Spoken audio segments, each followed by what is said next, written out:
Spurgeon here with RevZilla TV to talk to you today about R&G's full line of accessory products available at RevZilla.com. R&G has been manufacturing race components for years to protect your bike and to make it look cool. What we see on the table in front of me is a lot of high-end protection products that you might not think of adding to your motorcycle. These are all going to be relatively bike specific, so you want to make sure you're using the bike finder on our website to see which components match up with your exact motorcycle. Once you have the right components for your bike, installing pretty much everything in front of us is going to be a 1 out of 3 on our BSD, our Beard Scale of Difficulty for installation. We'll talk more about install at the end. Right now, let's dive in and talk about what sets these products apart from other products out there in the market. Like I said, R&G has been manufacturing high-end protective components for motorcycles for years. Their products are tried on the racetrack from California Superbike School up to full-on racing leagues, so you get a full product that's been tried, true, tested, so by the time you get it in your hands, it's definitely going to work to keep your bike safe. A lot of these products will work great for the track as well as the street. So let's dive in and talk about what we have sitting here on the table in front of me. Let's start all the way on the right. We're going to have carbon fiber tank and tail section protectors. These are for an R6. I know off the top of my head, Triumph, Daytona 675s, you've got really aggressive, sharp lines. Your tank is going to be aggressively cut, and so are your tail sections. These are going to be carbon fiber, Kevlar infused protectors that you're actually going to glue down onto your tank as well as your tail section. So if you go down in a high-speed crash, you've already got fairing protectors down there, you've got frame sliders on there, but if your bike kind of leans over and one of those aggressive points hits, you're not going to wear through your tank, dumping fuel all over the ground, or you're not going to wear through your tail section, causing an expensive fix to your rear tail fairing. It's going to come with the sealant you need to install it, and all you're going to do is put a little bit on there, follow the instructions, and secure that on down. Install on that one's going to be relatively simple, about 15 minutes to glue those onto your tank. Next up on the mix here on the table, we've got this exhaust protector. Now this is going to be very bike specific again, and you can see it's going to be shaped for your OEM muffler. This is not going to be for aftermarket mufflers. This is going to be to protect your OEM mufflers that you have on your bike. If you were to go down in a crash, the last thing you want to do is have fairing protectors up front to keep the front of your bike safe, and then all of a sudden you're going to slide and scuff up your entire muffler, and you're going to have to purchase an aftermarket exhaust when you might not want to. This is going to have an adjustable strap along the back, and it's also going to have this little rubber piece to fit in there so this metal part does not scrape up against the back of the muffler. Just really thought out design from R&G. Set that one down over there, and let's move over to the center of the table. The center of the table is going to be the rear tire hugger. This big old honking guy is made from ABS plastic and is 30% larger than your stock tire hugger. So what this does is it actually keeps debris not only from the undertail section of your bike, which keeps your bike looking nice and clean, but it also keeps rock debris from getting up and damaging your shock. A lot of you guys are running central shocks located in the middle of your bike, and you don't want debris kind of pounding into that over time. It can cause damage to the seals on your rear suspension. Next on my table here, we're going to have an exhaust mount, and what this does, it allows you to remove your rear passenger pegs, and if you've got an exhaust hanger that actually mounts onto your rear passenger pegs, this is going to go ahead and replace that.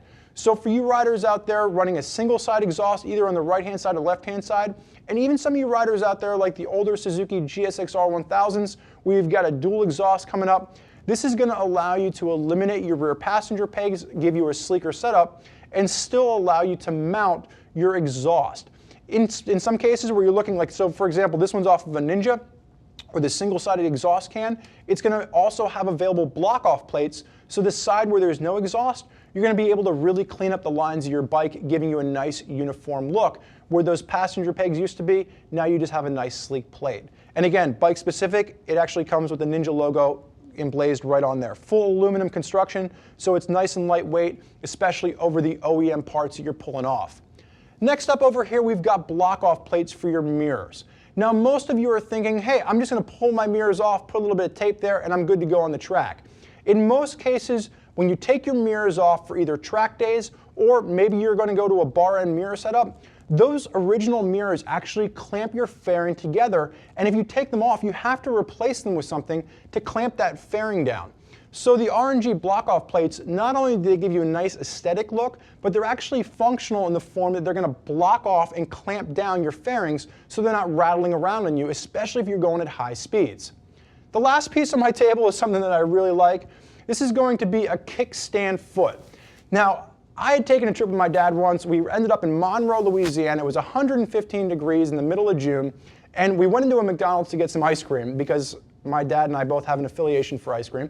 And we come out, and his Suzuki V-Strom is laying almost parallel to the ground. It was so hot that the blacktop had actually heated up. His kickstand sunk in about 6 inches. Bike didn't fall over, but it was leaning so far over it took both of us to pull the bike up and the kickstand out of the macadam. So what this does is it actually increases the imprint of your foot by 100%. You've got a full aluminum base with a steel cap to it, and then 3 to 4 mounting screws depending on your model.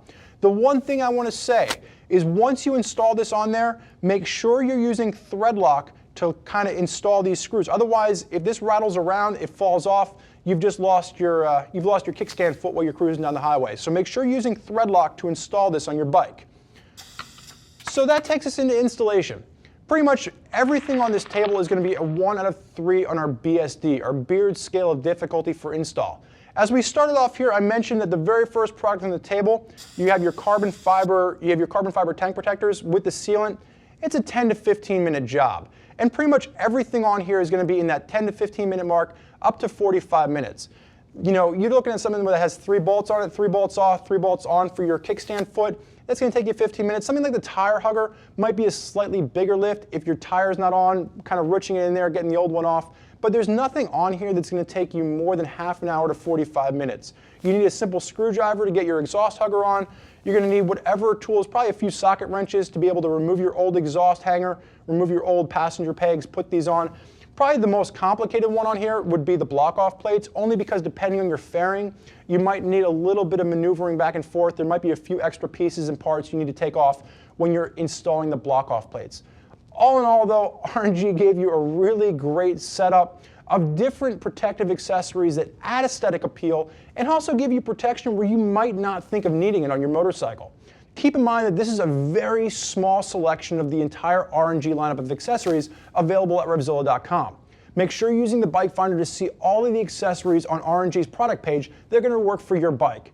There's a lot of riders out there that love and use R&G products. If you'd like to hear more about what they have to say, click below. Read what other riders' opinions are on the R&G accessories they have on their specific motorcycles. If you have more questions for us, never hesitate to get on the phone and give us a call. 877-792-9455 will get you on the phone with the Gear Geek, or type us out an email, cs@RevZilla.com. Thank you for joining us for this look at the R&G accessories. I'm Spurgeon. Enjoy the ride.